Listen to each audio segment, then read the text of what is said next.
Il y a 80 ans, jour pour jour, se déroulait en France l'un des épisodes les plus tragiques de son histoire, la rafle du Veldiv. Pour nous en parler, nous avons invité ce matin Laurent Joly, historien et directeur de recherche au CNRS. Bonjour Laurent Joly. Bonjour.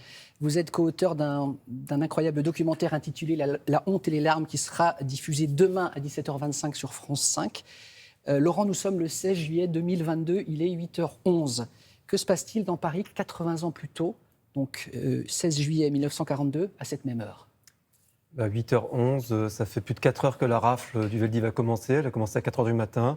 Donc il faut imaginer 3200 policiers qui sont mobilisés dans tout Paris, 1600 équipes de 2, donc dans tous les arrondissements, dans toutes les communes de banlieue. Il y a des fiches d'arrestation. À 8 heures du matin, on en a déjà arrêté à peu près 4000. 1000 sont arrivés à peu près au Veldiv. Des familles, 10 bus, 10 cars sont arrivés. Voilà, donc la rafle va comme ça continuer toute la journée. À la fin de la journée, ils en auront arrêté 12 000, plus de 11 000 retenus. Le lendemain, elle reprend. Et au bout des opérations, à midi, le 17 juillet, on a arrêté près de 13 000 juifs, juives et leurs enfants. 8 000 au Veldiv, la moitié sont des enfants, 4 000 enfants, 4 000 parents, et 5 000 à Drancy, parce que ce sont des adultes sans enfants qu'on peut directement déporter. Donc c'est la plus grosse opération qui aura jamais eu lieu en Europe de l'Ouest dans le cadre de la solution finale. C'est vraiment le record et de loin. Vous dites « il ». Qui arrête des ces policiers familles parisiens. C'est une opération. Il n'y a pas un Allemand. Le gouvernement de Vichy a négocié avec les Allemands. Les Allemands exigent la livraison de 40 000 juifs. Et le gouvernement de Vichy dit d'accord. Dit d'accord à la condition que vous nous laissiez faire et vous nous laissiez les choisir aussi. Donc on ne livre que des juifs apatrides avec leurs enfants, qui la plupart du temps sont français. Donc Vichy sacrifie des juifs français dès le départ, on le voit. Et vous nous laissez faire, donc c'est-à-dire qu'il n'y a que des policiers, c'est la préfecture de police de Paris qui exécute, donc c'est des gardiens de la paix, c'est des inspecteurs. Les personnes arrêtées, donc femmes, enfants, hommes, vieillards, sont donc, vous le disiez, conduites au Vélodrome d'hiver. Alors on rappelle que c'était une immense salle des sports, à quelques centaines de mètres de la Tour Eiffel, dans le 15e arrondissement de Paris, rue Nélaton. Des courses cyclistes s'y déroulaient habituellement, et dans le documentaire dont vous êtes le co-auteur, la 3D reconstitue donc cette journée du 16 juillet. Une partie des personnes raflées, vous le disiez, donc se retrouvent 8000 dans un chaos sans nom. C'est quoi les conditions dans ce Veldiv? Ils sont tous entassés, il n'y a pas d'hygiène, il n'y a pas à manger, c'est oui, hors de l'horreur. parce que, en fait, les autorités n'ont rien prévu. Ça paraît dingue. On va masser des milliers de gens dans un lieu, et on ne prévoit rien. On avait déjà rassemblé des gens en mai 40, on avait interné des ressortissantes allemandes, mais on avait préparé de la literie, on avait donné de quoi à manger. Là, ils n'ont pas pensé. Parce qu'il s'était dit, il y a des circulaires, les gens doivent venir avec de la nourriture pour 3 jours, les gens doivent venir avec des couvertures, des draps. Donc ça se passera comme ça. Et ça ne s'est pas passé comme ça parce que les arrestations ont été terribles, les gens se sont débattus. Il y a une témoin qui nous raconte que sa mère a jeté des chaises sur les policiers, ça a duré des heures. Donc les gens arrivent complètement démunis, totalement angoissés, ils n'ont rien à manger. Les sanitaires sont bouchés tout de suite. Donc c'est vraiment le cauchemar, avec en plus ce sentiment qu'ont les victimes d'être pris au piège. Donc ça donne effectivement ces scènes racontées par les témoins qui sont extrêmement chaotiques. Justement, ce documentaire donc, s'appuie sur des témoignages de survivants. C'est la force, entre autres, de ce documentaire, comme celui d'Arlette Testiller. Elle a 8 ans en 1942, donc elle est au Veldiv avec sa maman. Il y avait des gradins, il faut imaginer que le Veldiv, c'était très très haut, il y avait vraiment des étages. Et à un moment donné, son regard se porte sur les dernières rangées, à des dizaines de mètres au-dessus d'elle, quand soudain, regardez extrait. Et je vois quelque chose qui tombe. Je lui dis, mais qu'est-ce que c'est? Elle me dit, c'est rien, c'est quelqu'un qui a perdu du linge. C'est pas quelqu'un qui a perdu du linge, c'est quelqu'un qui se suicidait.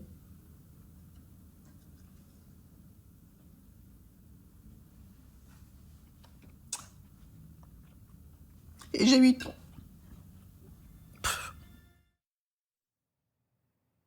Ces témoignages de survivants sont cruciaux parce que, on le disait, s'il y a 4500 policiers français qui ont pris part à cette rafle, beaucoup, même tous, furent frappés d'amnésie, c'est ça en fait? Vous manquiez de témoignages? Il y avait des archives du côté de la police ou il n'y avait rien? Il y avait très peu de choses. Et quand j'ai commencé mon livre, je me suis rendu compte que j'ai écrit un livre en parallèle de ce documentaire, et je me rendais compte qu'il y avait en fait peu de sources. C'est pour ça que d'ailleurs qu'il n'y avait pas de livre de recherche depuis des décennies sur le sujet, parce que les archives des commissariats, c'est les commissariats qui ont été au cœur, ont été détruites concernant la question juive, et puis le fichier des arrestations aussi. Donc j'ai pu compenser par... on a gardé une partie du fichier juif, donc Là, il y a des mentions, donc ça m'a permis de comprendre ce qui s'est passé d'un arrondissement à l'autre, les résultats. Donc, d'un point de vue quantitatif, très disparate d'un arrondissement à l'autre. disparate. Ça veut dire que ça dépendait du zèle ou non des policiers Absolument. français. Donc là, on se rend compte, déjà, le rôle d'impulsion fondamentale des commissaires. Le commissaire, en fonction de ce qu'il va dire à ses hommes, soit il faut y aller dur, c'est important pour le gouvernement, il faut arrêter le maximum, soit c'est pas notre métier, parce qu'effectivement, c'est pas du tout leur métier, c'est le commissaire de voie publique, c'est la police municipale. Leur boulot, c'est le maintien de l'ordre, c'est pas d'arrêter des gens. Normalement, il faut un mandat d'arrêt pour arrêter des gens. Donc, ils savent qu'ils font quelque chose d'anormal. Certains commissaires vont dire à leurs hommes, il faut y aller, mais pas... Voilà. Et puis, au niveau des équipes d'arrestation, il y avait beaucoup plus de marge de manœuvre. Et ça, je l'ai vraiment découvert en voyant les dossiers d'épuration. Parce que même si la plupart, évidemment, ils ont fait qu'obéir aux ordres et on ne les a pas embêtés à la libération, certains ont fait du zèle, ou alors ont été dénoncés parce qu'ils avaient été collabos. Et donc, ils ont dû s'expliquer devant une commission d'épuration, c'est-à-dire devant leurs collègues, sur ce qu'ils avaient fait. Et là, on découvre toutes les petites marches qu'ils avaient défoncées ou pas, les portes. Est-ce qu'on arrête des gens dans la rue alors qu'on a des fiches d'arrestation? Enfin, vous voyez, il y a...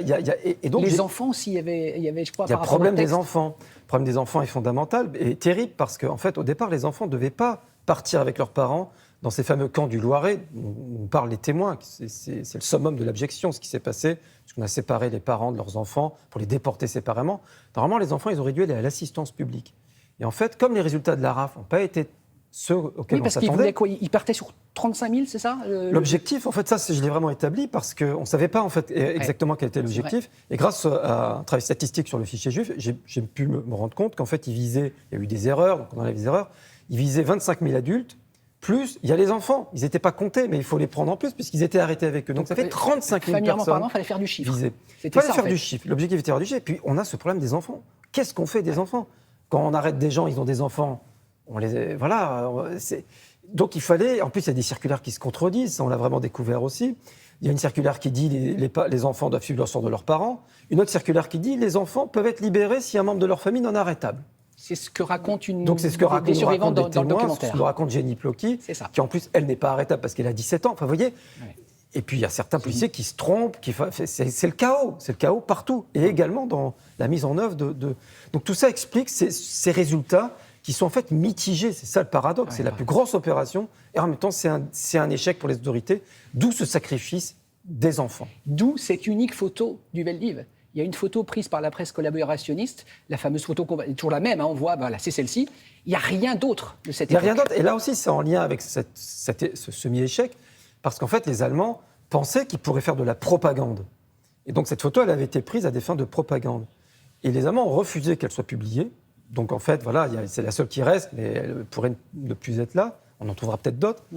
Et ils ont donné l'ordre à la police, à la presse, de dire pas un mot. C'est ça. Donc c'est une opération publique, tout le monde a vu ça, mais le lendemain, pas un mot dans la presse, parce que les Allemands avaient conscience que la population ne pouvait pas tolérer de tels... même si on n'aime pas tellement les Juifs, arrêter des femmes et des enfants au petit matin, ce n'était pas tolérable. D'un dernier mot, Laurent Joly, 1995, Jacques Chirac reconnaît la responsabilité de l'État français. Elle a changé quoi, cette déclaration?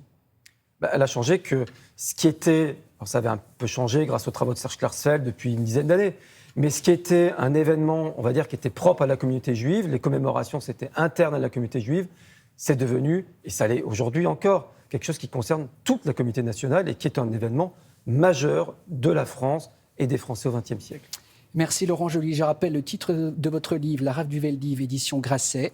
Et puis donc demain, ce documentaire qu'on vous invite à regarder avec des témoignages incroyables, poignants, donc La honte et les larmes, 17h25 sur France 5. Merci Laurent Joly. Merci beaucoup. Merci beaucoup.